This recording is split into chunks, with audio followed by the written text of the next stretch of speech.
Frederick Douglass was born a slave in Maryland, and very few people think of New York as the great port city that it was at the time of Frederick Douglass. And by way of water, that's how he came to New York City as an escaped slave. He was a very articulate abolitionist and really advanced the cause of anti-slavery in the United States, as well as being very supportive of women's suffrage. And by the end of his life, he's probably the most famous African American of his day.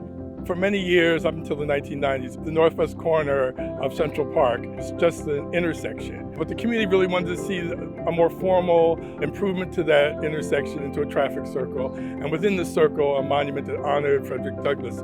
The design for Frederick Douglass came out of an initiative in the 90s for federal funding to do an improvement to the northern end of Central Park. There was a competition by artists to submit designs, and the winning designer, Algernon Miller, partnered with the artist Gabrielle Corin, came up with the winning scheme.